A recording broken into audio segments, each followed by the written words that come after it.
All right. Welcome back. Happy New Year. Hope everybody had a safe and prosperous New Year. So we're going to get right into it, Joey. I know what first, since we haven't seen them since Christmas, we're going to go ahead and just indulge a little bit in the first four games.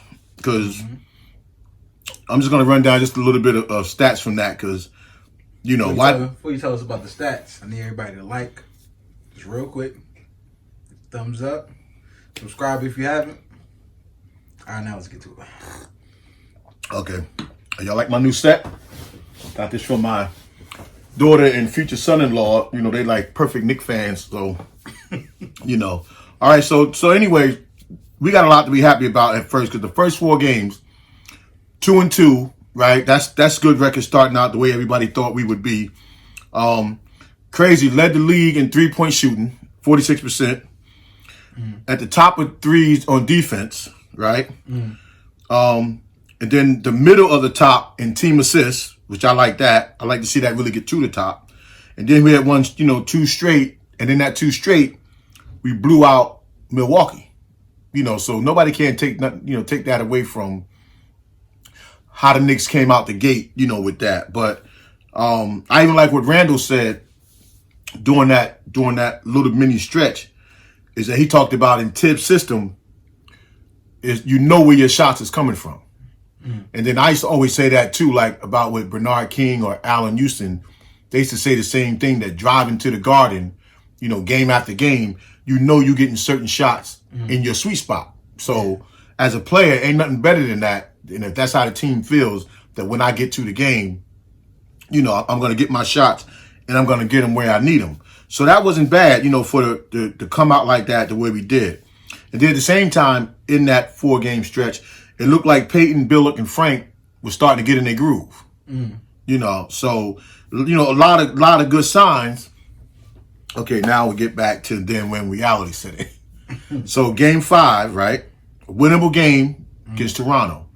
And we're not really standing, chasing, and watching, but just as for your own psyche, the way the standings are today, you win that game 5 against Toronto, and you sit in this 5th place in the East. You know what I'm saying? Like, just for your own psychic in your mind of how good you can be and how your practice is paying off. But then, you know, Randall goes into his, I don't know, like the same thing he used to be with that hero ball.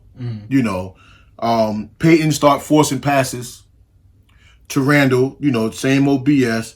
RJ disappears. Bullock can't hit a wide open shot. And then the team turnovers, you know, put us in the back of the hole. So I don't know what you know, I know I get excited about the way they was playing because we see that Tibbs system that guys buying in.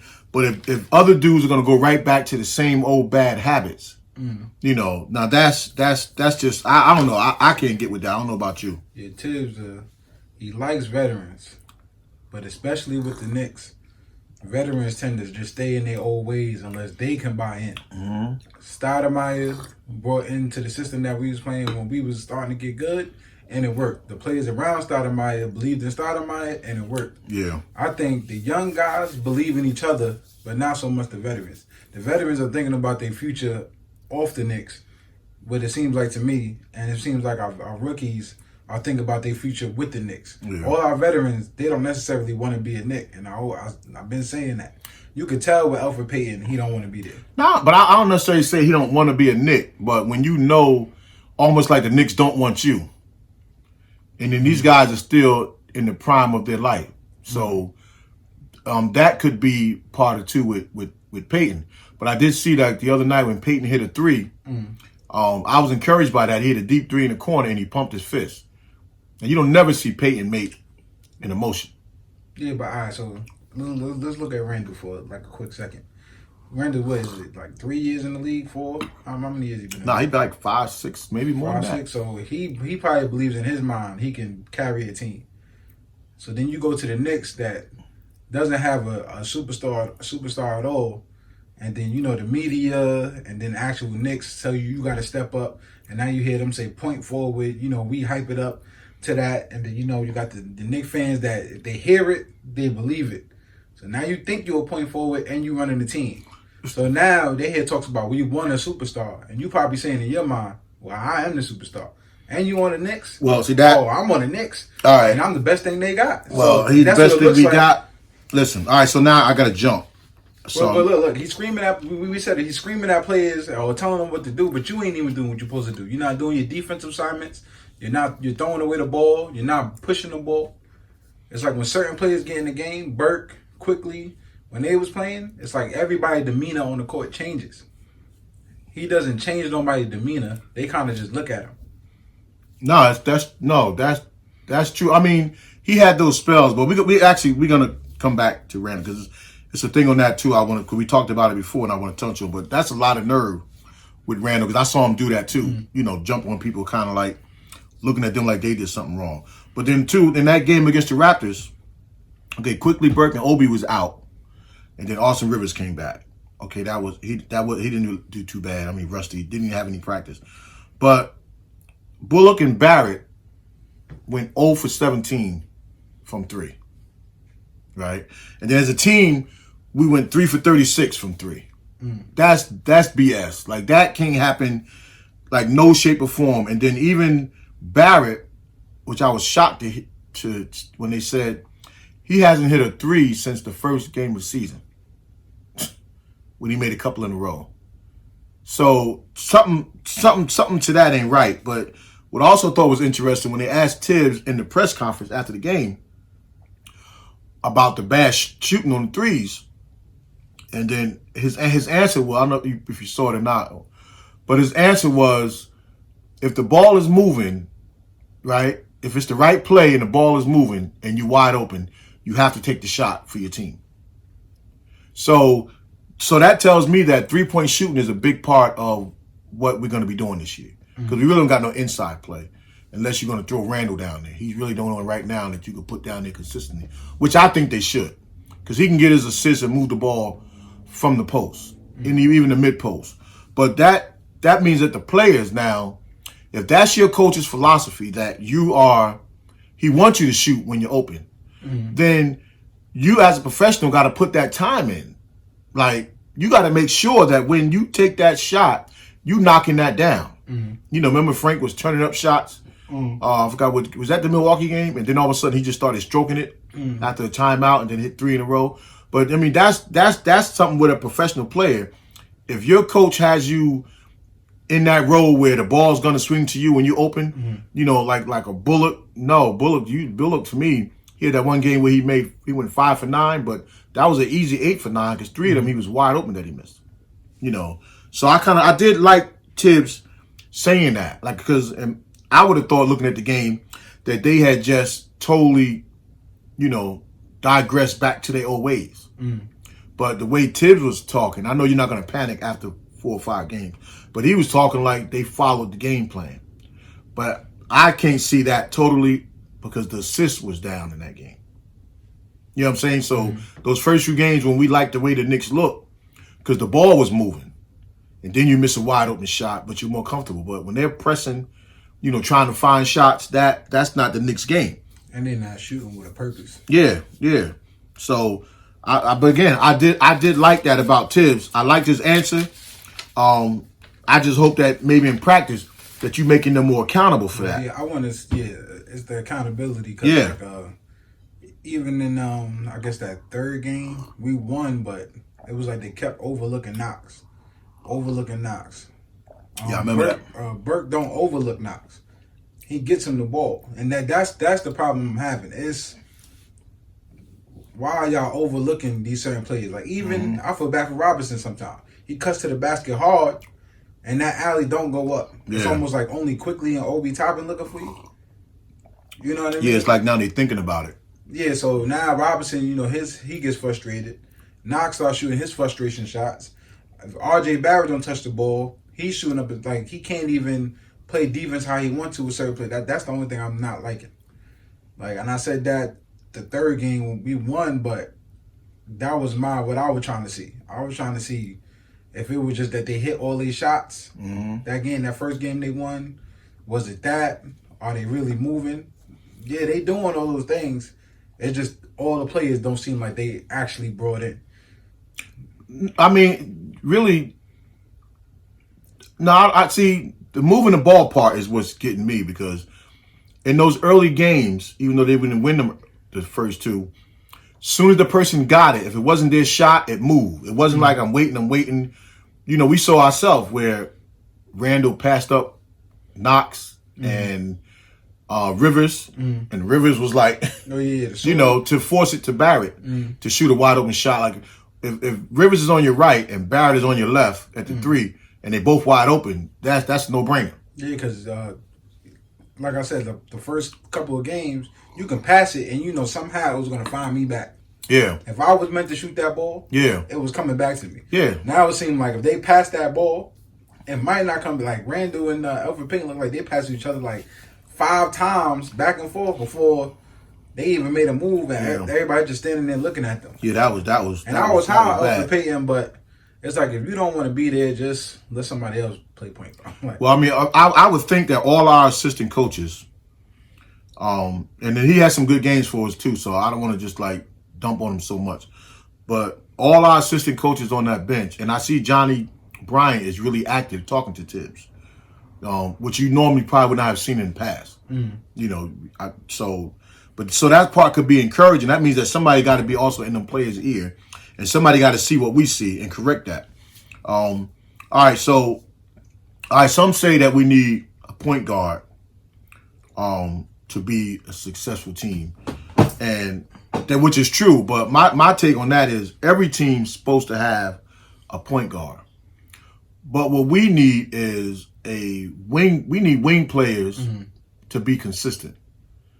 I mean, Randall is getting his 20 and 10, which you remember all summer long when everybody was dumping on Randall, I was like, I want to keep Randall. I don't want him as a starter, of course, not a go-to guy. But he's 20 and 10 off the bench. Remember, it's funny what I'm about to say because I told you like 2 days. I said I'm not about to apologize like everybody's apologizing to Randall. I said because he know what he's doing. But I will say this: he won't be bad not to have. Like now, it's like, do you really want to give him up?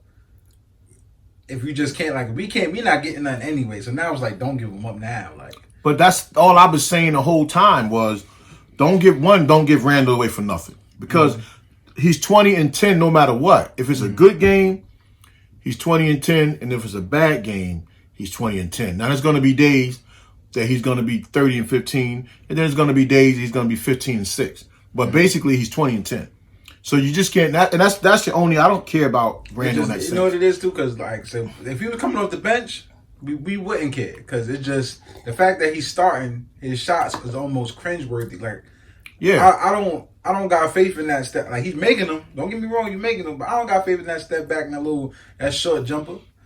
You know what I mean? The point forward thing is driving me crazy. Like, he's not a point forward. He just running into the defender. I see what you're trying to do. I see he's trying to pull the defense in and kick it out to the outside. But he's not maneuvering. He's too big to maneuver out the way. But I don't even know if he was those couple of times he did that. I can't even say he was trying to do that because you're trying to tell me from the 3-point line to the little circle, you haven't made up your mind on what the defense was going to do.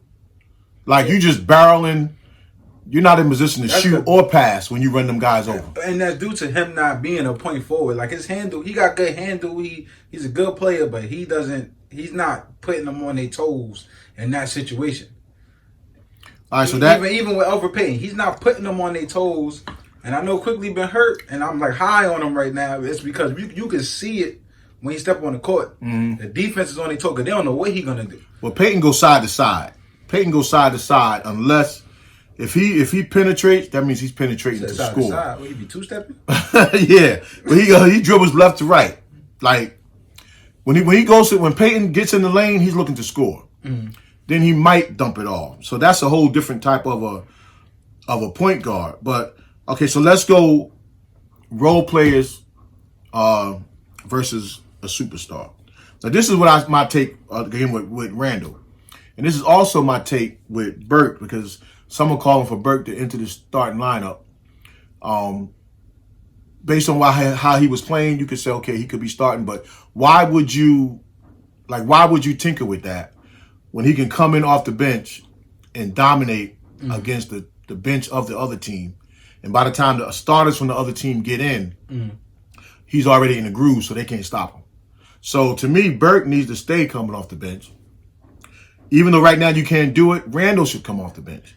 Because if you get a star, and you still got Randall, guys have to learn how to play their role. Randall's playing as a point forward for us, whether we agree with it or not. But if you get a star, he's not going to be able to handle the ball. He's not going to get the ball like that. So we need to develop our role player and our bench culture. So a star, and I keep going back to Miami. When Jimmy Butler came in Miami, all those other guys, Bam was good, but Bam wasn't that high on everybody's, tongue and everything and on their list. But being able to play the way he did, and Duncan and Hero and those guys, because Jimmy came in as the star, and then now they were able to play their same role. And that's what we have to develop. Yes, and I think that's where the confusion is with the Knicks. Because any other team, they looking to replace their starter when they go get another player, unless their bench is just whack. We would have a good bench if our bench play, our starters was the bench players, and we was replacing them. So like everybody wants Burke to start, but no, let's go find somebody that's better than him to replace. You know what I mean? That person, and then move them down. Now, would you consider? Because Bullock is playing the 3, which in our system the 2 and the 3 is really the same position. But would you consider putting Bullock? Well, he's got to be a consistent shooter first. Yeah, no, he's not consistent. Now, I know this is going. He's not doing what he's getting paid for. That's what I'm saying. I don't care where you at on the court. I'm saying, would you put him back at the 3 and replace and put RJ on the bench for a while to get his mindset? What I would do is I might put RJ at the 3. It's the same position though in our system. Yeah, but either one handles the ball. RJ down, and then put Burke on the 2 then for the whole lot. I mean, but that's the 2 and the 3 in our system is the same. That's basically what we got. Because neither one handles the ball. Yeah. We don't got a system where the 2 guard and 3 handle the ball. I don't know. Like, to me, even though RJ's not shooting well, he's still doing the little stuff that we need him to do. Yeah. He's not getting to that superstar level we think we want him to be at, and that's cool. But the people that's getting paid to do what they're supposed to do is not doing what they, to me. Burke is the only one, if you give him that ball behind that 3-point line, he's pulling it, he's hitting it. Yeah, but not that he's pulling it, he knows when to drive. Yeah. And he knows when to pull it. But Bullock, he's supposed to be a shooter. You give him that ball 3-point line by himself, he is not hitting it. And this is what I said about Novak back in the day. Like, you only hitting it when we up 20. Yeah. No, I need you to hit it when we down 20 so we can get back in the game. Now, I looked at the other game that we lost against Toronto. Because I was disgusted with that game because I just looked at the opportunity. So I went back to look at it again. And I said, because I was thinking about RJ, I'm like, we blaming Randall and we praising Randall at the same time. So I said, let me look at what RJ, how he's moving.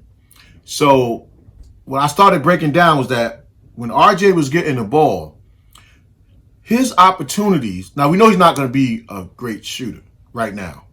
Of course he can be.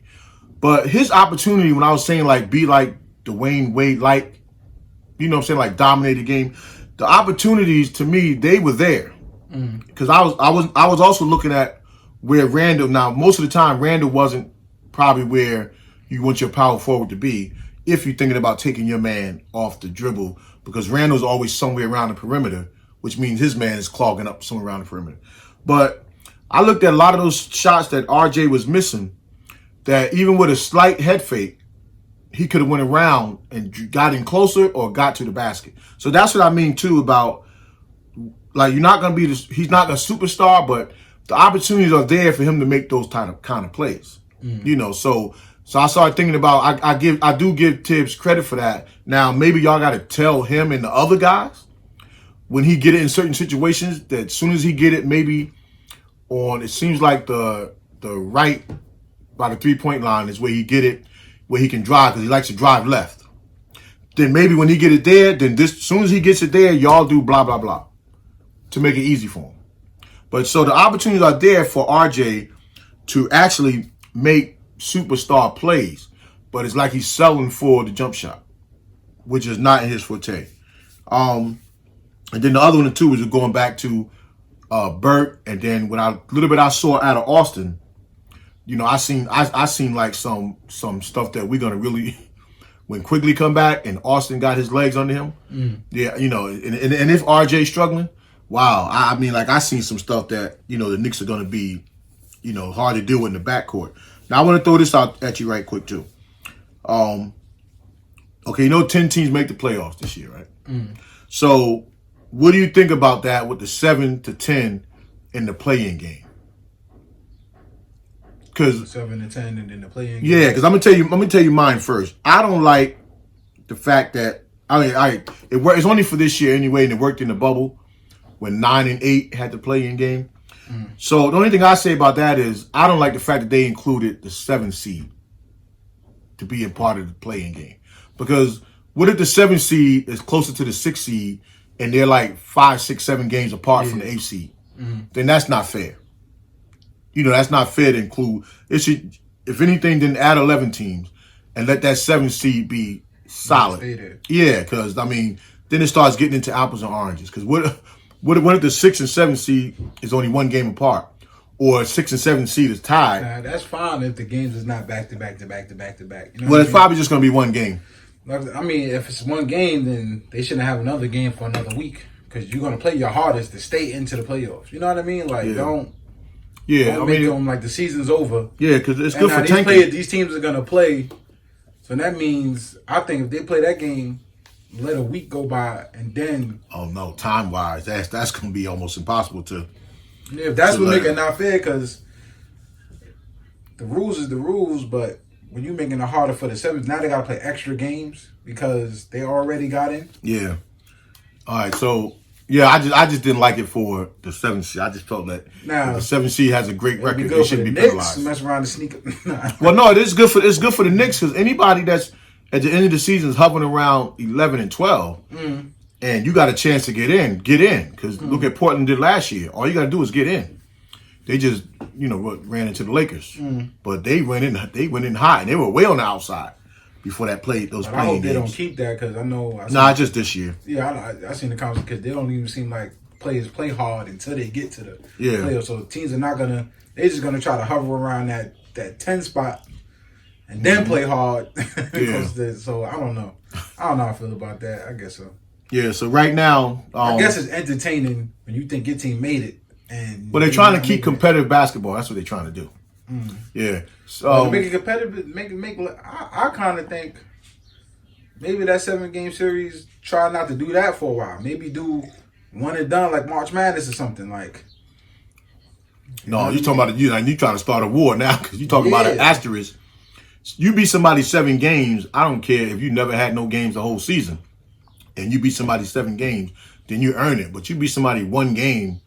You talking about for a championship game or for... Or best out of 3, maybe? Well, they used to have the mini-series back in the day. Yeah, best out of 3. In the 80s. They start off with the mini-series. Make it small. The best out of 5. You gotta play hard. Nah, the championship game always got to be 7, though. That's just got to be, Well, they do the mini-series, then do the 7-game series. Yeah, do the mini-series and for them playing games. And if you got the time and the space. Because they want to start next season on time. So... but that's not bad. So let me ask you this then, before we go. Let's just say everybody healthy, right? Obi, Quigley, Burt. Who's our starting 5 if everybody's healthy? If everybody's healthy. Who you want? Let's put it that way. Oh, yeah, I'm definitely putting Quigley starting. Quigley at point. And then I might just leave it. I'm putting Robinson on the bench. So you starting? I'm starting Norman's Noel. Okay. And to keep Robinson out of foul trouble, because he's better when. Well, he better. He's doing better. No, he's doing better, but just to keep him out of foul trouble and get his head cool. And it seems like when a certain players is on the court, he just plays better. So I will keep Burke not starting. So when he comes in, Quickly will still be in the game. Burke will be in the game. You might can just move, keep RJ in the game, and then Obi will come off the bench, and then we get our starting lineup we want in the bench players, and then you'll get Austin Rivers to come off the bench later on when you take Quickly to give him his break, and I'll just give him a lot of minutes because I think the young guys is the future. I don't care what Tip say. Like The young guys need to play, and unless you get veteran good stars that can take over for the rookies for a while, then yeah. But now let's see what these young players can actually do. And I feel like that would be like that's cool right there. Even if we didn't win a championship, we'll get to the playoffs with that. All right. Yeah, because mine is, and I'm not going to try to, I'm not thinking like Tibbs. That's why so mine is Quigley. I'm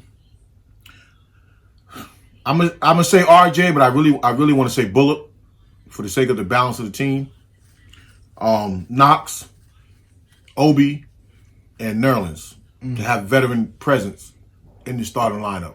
And then I would come back with Mitch, RJ, Burt, and then that's my toss-up right there with Rivers and Peyton. If the game is under control, I'll go with Rivers. If the game is out of whack, then I'll go with Peyton. So, and then of course Randall, because the only thing I don't think they're gonna get rid of Randall, but at least you'll have, and then it's not matter who starts. Sometimes who finishes, and Randall's gonna finish. So that's what I would go with. See, Randall to me is gonna play. It seems like when him and Peyton get in the game, it's almost like dealing with children. It's like now y'all gonna forget about everything else. When one of them comes out the game, pretty much more so Peyton, the game flows way better. Yeah, but that's why I said I would start Obi too. I mean, either way, it's almost like a negative effect when one of them. It's not all bad. It's just that when it's bad, it looks, because it seems like you're reverting back to next year.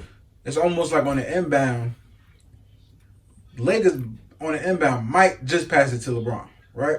To have LeBron bring it down the court. If we got Alfred Payton and Austin Rivers, why is Randall still bringing it down the court? So it doesn't look all bad, but now to me, basketball does look all bad. No, that's on the coaches, because that's what I'm saying. That's what makes it look all bad. But remember, we used to say that with Melo. Remember, why is that when the other team scores and the point guard is down, and why we used to say, why is Melo waiting for the ball? Go down and set up. So that we can even advance it to you maybe, and then you get to make a play out there. So Randall do the same thing. Right. And even mentioning that, because we just shunned Ntilikina out. My boys brought it to my attention. Every time Ntilikina bring it above the half court line, he just pass it anyway. So you want to be the point guard, and you ain't even trying to do something else or combat what Randall's even doing. Well, my problem with him is that he picks up his dribble, and then two, you just go. Like, get as far as you can, unless it's a play call. Frank, get as far as you can in the lane. Listen, and then make a decision. I wish the point guards was watching, because y'all, the point guards, call for the ball. Why is Randall telling everybody where to move on the court? Y'all tell everybody where to move on the court. Well, that's what Quigley does, Quigley's the only one that's doing it. Yep. All right. So even on defense, Obi Toppin even pointing stuff out. Why is Obi Toppin pointing stuff out? Y'all the veterans. Nerlens Noel. Right, who we got tonight? Nerlens, he doing all right. Nerlens doing your thing. I want to see him shoot. I want to see him do more. I want to see him do more. Yeah. Who we got tonight? We got Indiana. So you already know Indiana. Shout out to the chef. Oral, Chef Willis. We got y'all tonight though, hopefully. So, and then Monday we got the Hawks. And Trey looking like, that's going to be a team that we're going to have to contend with. Of all the teams that are not playoff locked, I think the Hawks are the ones that, if we get on our game, the ones that we're going to have to battle the most. Only because they got all that veteran presence.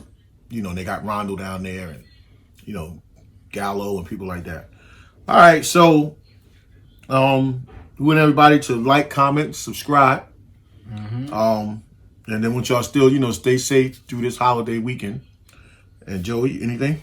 Nope. New year, new subscription. Who this? And I need a new cup. Okay? Y'all take care. Peace.